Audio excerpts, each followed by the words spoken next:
의원님, 예, 질의해 주시기 바랍니다.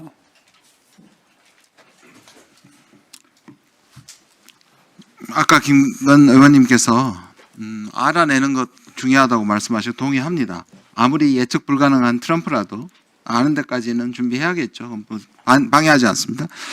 근데 저는 대처하는 게 더 중요할 수 있다고 생각을 합니다. 왜냐하면 아까 말씀드린 왜 하필 한국일까? 우리는 어긴 게 없는데 그리고 미국은 지금 사실을 왜곡시키고 있습니다. 법률을 통과하지 시키지 않은 게 우리는 어긴 게 아닌데 미국이 저렇게 관세를 올린 것은 뭐 아직 올리지는 않았습니다만 그렇게 보면 한국을 본보기로 보는 거죠. 한국이 이렇게 말을 못하면 그걸 가지고 다른 나라도 다루기 위해서 저는 그렇다고 생각합니다. 또 마찬가지로 우리가 여기서 호들갑을 떨고 미국에게 당황함을 보이면 또 할 겁니다. 그래서 의도를 알고 준비하는 것도 중요하지만 이렇게 왔을 때 단호하게 대응하는 게 매우 중요하다고 생각합니다. 그렇지 않습니까? 네, 정부의 어려움은 알지만 왜냐하면 지금 방금 들어온 뉴스가 하나 있습니다. 제이미슨 그리어가 팍스 뉴스하고 인터뷰를 했는데 뒤에 이렇게 나왔습니다. 대통령 메시지가 나가니까 한국의 무역 담당자들이 전화 오고 난리가 났다.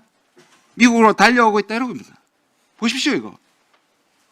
우리가 잘못하지도 않았는데 지금 협박에 차분하게 대응하시는 거 알겠는데 미국은 그렇게 보고 있단 말이에요. 타코란 말씀 아시죠? 미국에서 유행하는 거. 네. 예, 트럼프 always 치킨 아웃이란 말입니다. 포버스가 해보니까 지금까지 28차례를 치킨 아웃을 했습니다. 워싱턴 포스트는 자금까지 치니까 50차례 뻥카를 날린 겁니다. 한국한테는 자꾸 먹히면 이게 안 되는 겁니다. 감안해 주시기를 바랍니다. 장관님, 동양 척식회사를 아십니까? 네. 어떤 회사인데죠? 일제 때 있었던. 예, 일제 때 우리 자본과 영토를 하기 위해서 만든 동인도 회사를 한국에 만든 겁니다. 그렇습니다. 저는 쿠팡을 보니까 동양 척식회사라고 생각합니다. 보십시오. 한국에서 90% 다 벌어가면서 사실 이 인프라를 깔 때는 테크 기업이지만 저는 쿠팡 테크 기업이라고 생각하지 않습니다. 노동자들의 육체를 극한까지 몰고 가는 아주 전근대적인 기업이라고 생각합니다. 해봐 주십시오. 시각자료. 미국에 있었던 일입니다. 페이스북입니다. 페이스북 망할 뻔했습니다. 똑같은 일입니다. 개인정보 유출돼가지고 얼마나 물은지 한번 보십시오. 징벌금만 7조 4천억이고요. 단체 소송에 물어준 게 각각 1조씩 2조입니다. 자기들은 저렇게 하잖아요. 옆에 보십시오. 캐피탈본 유명한 미국 은행입니다. 아시죠? 네. 똑같은 일이 있었습니다. 수천억 물어냈습니다. 우리가 쿠팡이 개인정보 유출하고 있는 것들을 하는데 아까는 입법부를 건드리더니 이제는 또 사법부를 건드려요. 동양 척식회사 아닙니까? 제이미슨 그레어가 누굽니까? 큰 로펌에 있었던 분입니다. 그렇죠?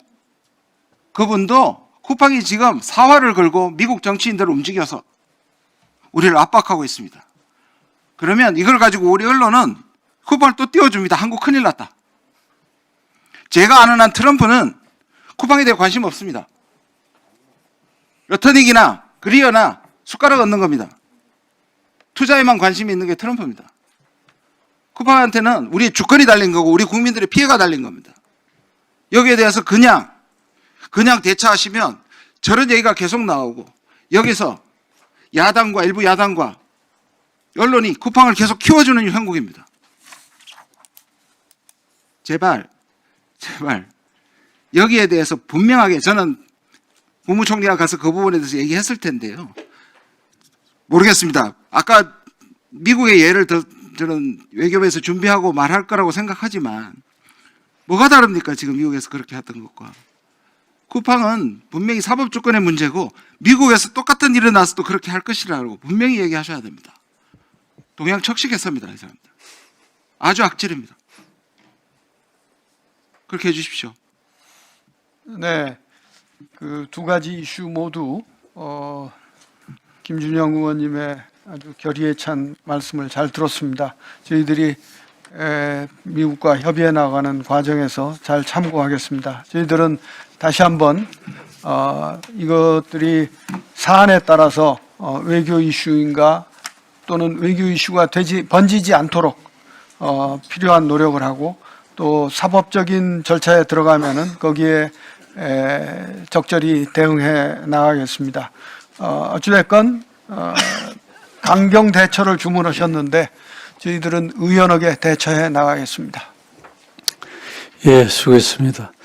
통일부 장관님, 아까 우리 배현진 의원님이 이야기하신 내용 관련 자료와 함께 정확한 설명을 해주기 바랍니다.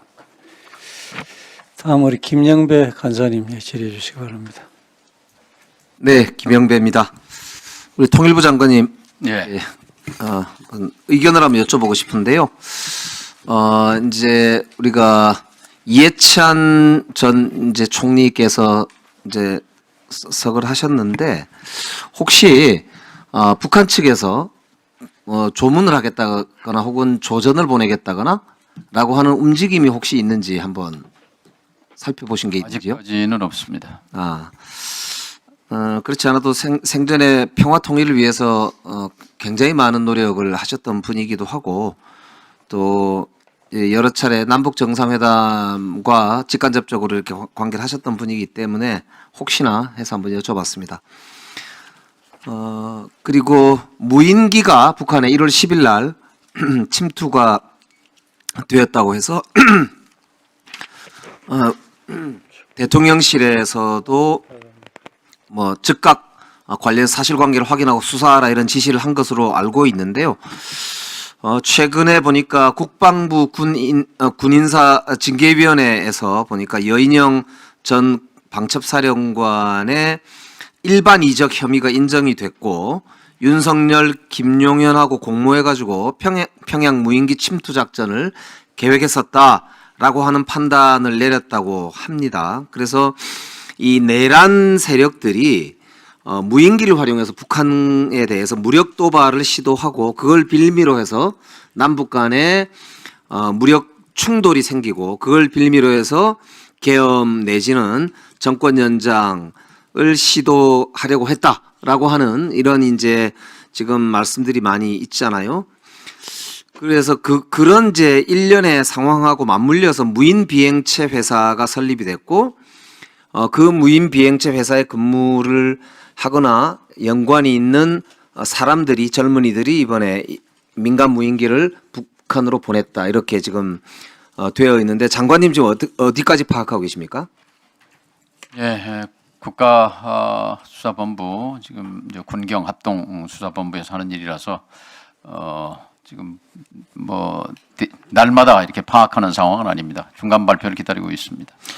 지금 이제 제가 이거 보면서요, 뭐 수사야 진행이 되니까 정확하게 이제 나중에 보면 알겠지만은 항공안전법상 보니까 우리가 비행 금지 구역에서 무인 자유기구 비행을 금지시키는 법안을 작년 말 12월 달에 저희들이 통과를 시켰거든요.